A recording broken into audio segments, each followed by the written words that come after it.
आदरणीय मेरे प्रिय दोस्तों और भक्तों, क्या आप जानते हैं कि वाल्मीकि जी की महिमा का लोगों को ज्ञान कैसे हुआ? दोस्तों, मैं आपको बताता हूँ। इस वृतांत में आज वाल्मीकि जयंती है दोस्तों, अतः आपको मालूम होना चाहिए वाल्मीकि जी के बारे में। दोस्तों, आपको यह वृतांत भक्तमाल में से सुना रहा हूँ।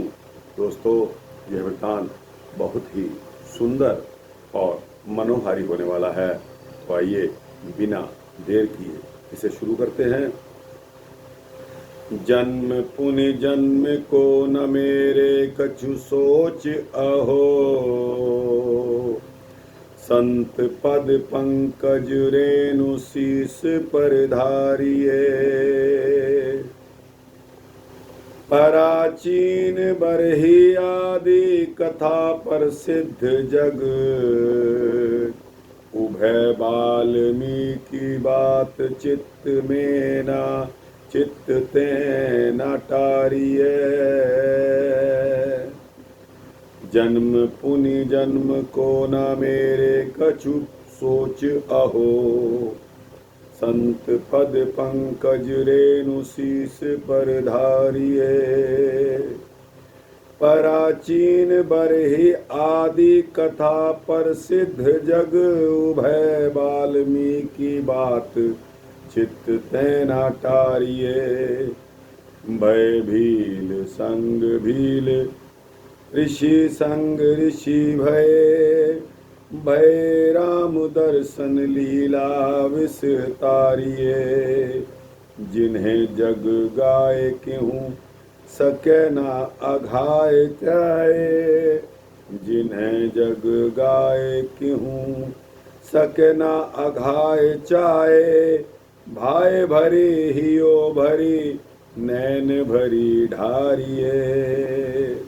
दोस्तों और भक्तों, श्री भक्तमाल के लेखक श्री प्रियादास जी, श्री नाभासा दास जी के हार्दिक भाव को व्यक्त करते हुए कहते हैं कि अहो, यदि मुझे बार बार जन्म लेकर इस संसार में आना पड़े तो भी इसकी मुझे चिंता नहीं है, क्योंकि इससे बड़ा भारी लाभ होगा कि संतों के चरण कमलों की रज सिर पर धारण करने का शुभ अवसर मिलेगा। प्राचीन बरहे आदि भक्तों की कथाएं पुराण इतिहास में वर्णित हैं, परंतु महर्षि वाल्मीकि और स्वपक्ष भक्त वाल्मीकि इन दोनों की कथा को चित्त से कभी दूर नहीं करना चाहिए। महर्षि वाल्मीकि पहले भीलों का साथ पाकर भीलों का सा आचरण करने लग गए दोस्तों, फिर ऋषियों का संग पाकर ऋषि बन गए। उन्हें श्री रघुनाथ जी के दर्शन हुए। उन्होंने अपनी वाल्मीकि रामायण में श्री राम जी के चरित्र का विस्तार पूर्वक ऐसा उत्तम वर्णन किया है, जिन्हें गाते और सुनते हुए संसार आज भी तृप्त नहीं होता। श्रोताओं और वक्ताओं के हृदय उत्कट प्रेमानुरागमय भावों से भर जाते हैं। फिर आनंदवश नेत्रों में आंसुओं की धारा बहने लगती है। श्री राम कथा का गुणगान करने वाले महर्षि वाल्मीकि जी का पावन चरित्र संक्षेप इस प्रकार है। राम त्वन्नाम महिमा वर्ण्यते केन वा कथम्, यत्प्रभावादहं राम ब्रह्मर्षि त्वं वाप्तवान्। भगवान के जब से मनुष्य क्या से क्या हो सकता है, इसके ज्वलंत उदाहरण वाल्मीकि भगवान हैं। दोस्तों, इनका जन्म तो अंगिरा गोत्र के ब्राह्मण कुल में हुआ था, किंतु डाकुओं के संसर्ग में रहकर ये लूट मार और हत्याएं करने लगे। जो भी आता उसी को लूट लेते और कोई कुछ कहता तो उसे जान से मार देते थे। इस प्रकार बहुत वर्षों तक ये इस लोक निंदिक क्रूर कर्म को करते रहे। इस संसार चक्र में घूमते घूमते जब जीव के उद्धार होने के दिन आते हैं, तब उसे साधु संगति प्राप्त होती है। जिसे भगवत कृपा से साधु संगति प्राप्त हो गई और साधु संत उस पर अहेतु की कृपा करने लगे, तब समझना चाहिए कि अब उसके उद्धार का समय आ गया है। वाल्मीकि जी के भी उद्धार के दिन आ गए। एक दिन उन्होंने देखा उधर से नारद जी चले आ रहे हैं। उन्हें देखते ही ये उनके ऊपर झपटे और बोले, जो कुछ है रख दो, नहीं तो जीवन से हाथ धोना पड़ेगा। नारद जी ने बड़े ही कोमल स्वर में हंसते हंसते कहा, हमारे पास और है ही क्या, यह वीणा है, यह एक वस्त्र है, इसे लेना चाहो तो ले लीजिए, जान से क्यों मारते हो। वाल्मीकि जी ने कहा, वीणा का क्या करते हो, थोड़ा गाकर सुनाइए। नारद जी ने मधुर स्वर से भगवान के त्रैलोक्य पावन नामों का कीर्तन शुरू कर दिया। कीर्तन सुनकर वाल्मीकि का हृदय पसीज गया। कठोर हृदय में दया का संचार हो गया और चित्त में कुछ कोमलता आ गई। देवर्षि ने कृपावश उनसे कहा कि तुम व्यर्थ में जीव हिंसा क्यों कर रहे हो। प्राणियों के वध के समान कोई दूसरा और पाप नहीं है। यह सुनकर वाल्मीकि जी ने कहा कि भगवान, मेरा परिवार बड़ा है, उनकी आजीविका का दूसरा कोई भी प्रबंध नहीं है। वे सब मेरे सुख दुख के साथी हैं। उनका भरण पोषण मुझे करना पड़ता है। यदि मैं लूट मार नहीं करूं तो वे क्या खाएंगे।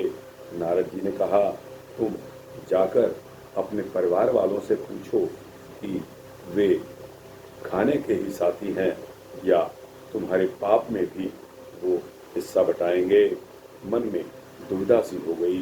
उन्होंने समझा कि ये महात्मा इस प्रकार बहाना बनाकर यहाँ से भागना चाहते हैं। उनके मन की बात जानकर सर्वज्ञ ऋषि बोले, तुम विश्वास करिए कि तुम्हारे लौटने तक हम कहीं भी नहीं जाएंगे। इतने पर अगर तुम्हें संतोष ना हो तो तुम हमें इस पेड़ से बांध दीजिए। यह बात इनके मन में आ गई। देवर्षि को एक पेड़ से बांधकर ये अपने घर चले गए और वहां जाकर अपने माता पिता, स्त्री तथा कुटुंब जनों से पूछा कि तुम हमारे पाप के हिस्सेदार हो या नहीं। सभी ने एक स्वर में कहा, हमें खिलाना पिलाना तुम्हारा कर्तव्य है। हम क्या जाने कि तुम किस प्रकार का धन लाते हो। हम तुम्हारे पापों के हिस्सेदार नहीं हैं।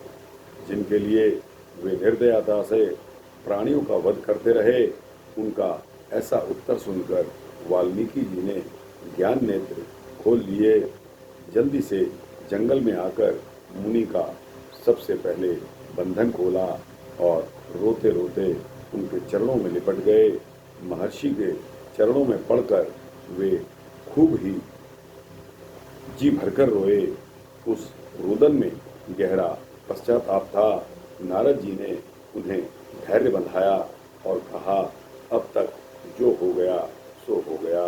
यदि अब तुम इस हृदय से पश्चाताप करते हो तो मेरे पास राम नाम रूप का एक ऐसा मंत्र है जिसके निरंतर जप से तुम सभी पापों से छूट जाओगे। इस नाम के जप में ऐसी शक्ति है कि वह किसी प्रकार की भी जपा जाए पापों को नाश कर देगा। अत्यंत दीनता के साथ वाल्मीकि जी ने कहा, भगवान, पापों के कारण यह नाम तो मेरे ओठों से निकलता नहीं है, अतः मुझे कोई ऐसा नाम बताइए जिसे मैं सरलता से बोल सकूं। तब नारद जी ने बहुत सोच समझकर राम नाम को उल्टा करके मरा मरा का उपदेश दे दिया। निरंतर मरा मरा कहने से अपने आप राम राम हो जाता है।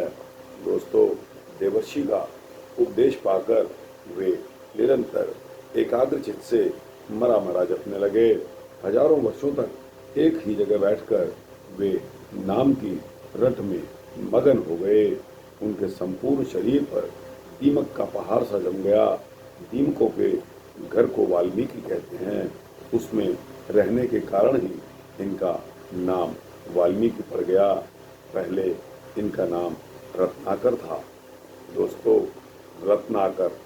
रत्नाकर यह इस संसार में लौकिक छंदों के आदि कवि हुए। इन्होंने ही श्री वाल्मीकि रामायण आदि काव्य की रचना की। वनवास के समय भगवान ने स्वयं इनके आश्रम पर गए।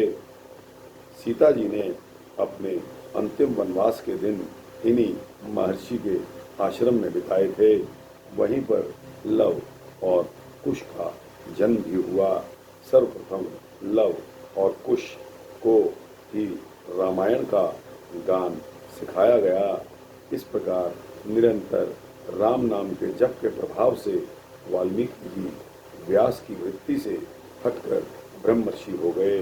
इसीलिए नाम महिमा में गोस्वामी जी तुलसीदास जी ने लिखा है, जान आदि कवि नाम प्रतापु, भयउ शुद्ध करे उल्टा जापू। उल्टा नाम जपत जग जाना, वाल्मीकि भय ब्रह्म समाना। जान आदि कवि जान प्रतापु, भयउ शुद्ध करे उल्टा जापू। उल्टा नाम जपत जग जाना, वाल्मीकि भय ब्रह्म समाना। दोस्तों, यह तो रहा इंट्रोडक्टरी यानी कि भूमिका का वृतांत। अब मेन मुद्दे पर आते हैं कि वाल्मीकि जी की महिमा को सब लोगों को वाल्मीकि जी की महिमा के बारे में कैसे पता लगा। तो दोस्तों, यह अगला वृतांत स्वपक्ष भक्ति वाल्मीकि जी, मैं जल्दी ही इस वृतांत को खत्म करूंगा। दोस्तों, कोशिश यही रहेगी कि 20 मिनट के अंदर अंदर इस वृतांत को समाप्त कर दूं। यह आज का विशेष वृतांत है। तो दोस्तों, आइए इसको आगे शुरू करते हैं। स्वपक्ष वाल्मीकि नामक एक भगवान के बड़े भारी भक्त हुए। वे अपनी भक्ति को गुप्त रखते थे। एक बार की बात है, धर्मपुत्र राजा युधिष्ठिर ने एक यज्ञ किया। उसमें इतने ऋषि महर्षि पधारे कि संपूर्ण यज्ञ स्थल भर गया। भगवान ने शंख स्थापित किया और कहा कि यज्ञ के सांगों पांग पूर्ण हो जाने पर यह शंख बिना बजाए ही बजेगा। यदि नहीं बजा तो समझ लेना यज्ञ में अभी भी कुछ त्रुटि रह गई है, यज्ञ पूरा नहीं हुआ। वही बात हुई। पूर्ण आहुति, तर्पण, ब्राह्मण भोजन, दान, दक्षिणादि सभी कर्म विधि समेत संपन्न हुए, परंतु शंख तो बजा नहीं। तब सभी को बहुत चिंता हुई कि इतने श्रम के बाद भी यज्ञ संपूर्ण नहीं हुआ। सभी लोगों ने भगवान श्री कृष्ण के पास जाकर पूछा कि हे प्रभु, आप कृपा करके बताइए कि यज्ञ में कौन सी कमी रह गई है। भगवान श्री कृष्ण बोले, शंख ना बजने का रहस्य आपको बताता हूँ। यद्यपि ऋषियों के समूह से चारों दिशाएं संपूर्ण भूमि भर गई और सभी ने भोजन किया, परंतु किसी रसिक वैष्णव संत ने भोजन नहीं किया है। यदि आप लोग यह कहें कि इन ऋषियों में क्या कोई भक्त नहीं है, तो मैं नहीं कैसे कह सकता हूँ। अवश्य इन ऋषियों में बहुत उत्तम उत्तम भक्त हैं, फिर भी मेरे हृदय की गुप्त बात यह है कि मैं सर्वश्रेष्ठ रसिक वैष्णव भक्त उसी को मानता हूँ जिसे अपनी जाति, विद्या, ज्ञान आदि का अहंकार बिल्कुल न हो और जो अपने को दासों का दास मानता हो। यदि यज्ञ पूर्ण करने की इच्छा है तो ऐसे भक्त को लाकर जिमाइए। भगवान की बात सुनकर युधिष्ठिर ने कहा, प्रभु सत्य है, पर ऐसा भगवत भक्त हमारे नगर के आसपास कहीं दिखाई नहीं देता जिसमें अहंकार की गंध न हो। ऐसा भक्त तो किसी दूसरे लोक में ही मिलेगा। भगवान ने कहा, नहीं, तुम्हारे नगर में ही रहता है, दिन रात प्रातः सायं तुम्हारे यहाँ आता जाता भी है, पर उसे कोई जानता नहीं है और वह स्वयं अपने को प्रकट भी नहीं करता है। यह सुनकर आश्चर्य से सभी चौंक उठे और बोले, प्रभु कृपया हमें शीघ्र बताएं, उनका नाम और पता क्या है, जहाँ जाकर हम उनका दर्शन करके अपने को सौभाग्यशाली बनाएं। भगवान ने कहा, स्वपच भक्त वाल्मीकि के घर जाओ, वे सब विकार रहित सच्चे साधु हैं।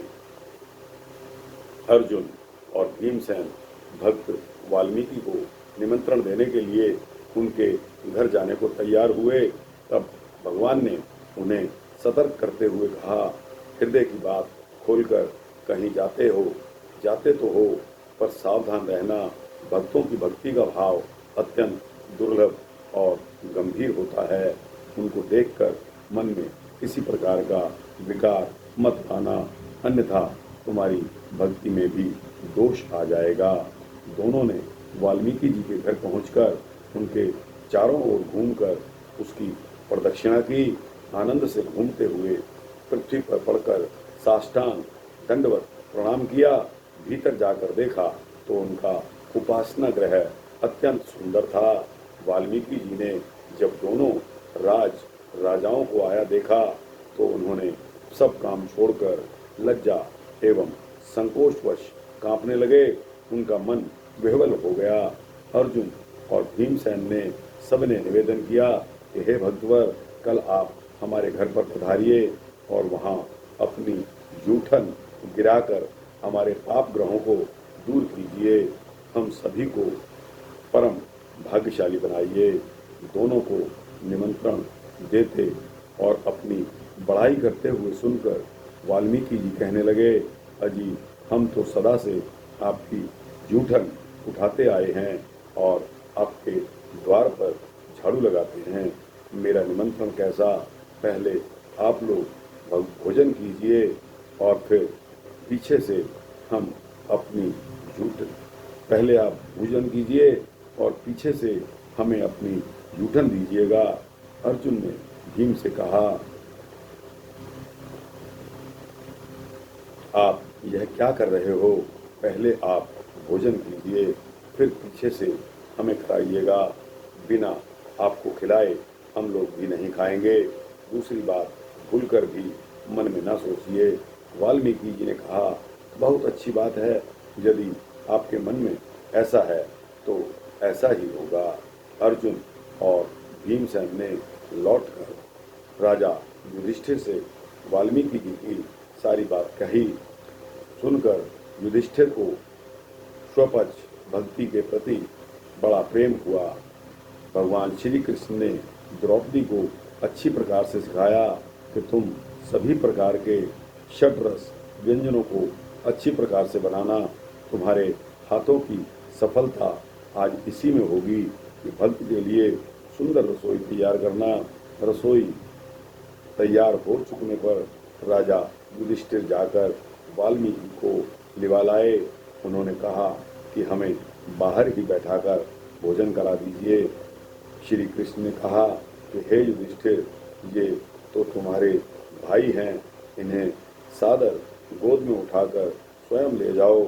इस प्रकार उन्हें पाकशाला में लाकर बैठाया गया और उनके सामने सभी प्रकार के व्यंजन परोसे गए। रसमय प्रसाद का कौर लेते ही शंख बज उठा, परंतु थोड़ी देर बजकर फिर बंद हो गया। तब भगवान ने शंख को अपनी छड़ी लगाई। भगवान ने शंख से पूछा कि तुम कण कण के भोजन करने पर ठीक से क्यों नहीं बज रहे हो? घबराकर शंख बोला, आप द्रौपदी के पास जाकर उन्हीं से पूछिए। आप मन से यह मान लीजिए कि मेरा इसमें कोई भी दोष नहीं है। जब द्रौपदी से पूछा गया तो उन्होंने कहा कि शंख का कथन बिल्कुल सत्य है। भक्त जी खट्टे मीठे आदि सभी रसों के सभी व्यंजनों को एक साथ मिलाकर खा रहे हैं। इससे मेरी रसोई करने की चतुरता धूल में मिल गई। अपनी पाक विद्या का निरादर देखकर मेरे मन में यह भाव आया कि आखिर हैं तो ये श्वपच जाति के, ये भला व्यंजनों का स्वाद लेना क्या जाने। तब भगवान ने सभी पदार्थों को एक में मिलाकर खाने का कारण पूछा। वाल्मीकि जी ने कहा कि इनका भोग तो आप पहले ही लगा चुके हैं, अतः पदार्थ बुद्धि से अलग अलग स्वाद कैसे लूं? पदार्थ तो एक के बाद दूसरे रुचिकर और अरुचिकर लगेंगे, फिर इसमें प्रसाद बुद्धि कहाँ रहेगी? मैं तो प्रसाद का सेवन कर रहा हूँ, व्यंजनों को नहीं खा रहा हूँ। यह सुनकर भक्त वाल्मीकि में द्रौपदी का अपार सद्भाव हुआ। शंख जोरों से बजने लगा, लोग भक्त की जय जयकार करने लगे। इस प्रकार यज्ञ संपूर्ण हुआ और भक्त वाल्मीकि जी की महिमा का सभी को पता चल गया। दोस्तों, यह सूक्ष्म वृत्तांत आपके समक्ष समाप्त होता है। इसके बाद कवित्व आता है जो कि नाभादास जी द्वारा रचित है, लेकिन दोस्तों समय का अभाव होते हुए यह कवित्व श्री प्रियादास जी ने श्वपच भक्ति वाल्मीकि के इस चरित्र का जो कवित्व में वर्णन किया है वो समय मिलने पर फिर कभी आपके समक्ष रखूँगा। दोस्तों, आज इतना ही स्वीकार कीजिए। वृतांत अच्छा लगा हो तो वाल्मीकि जयंती पर आपको कोटान को शुभकामनाएं।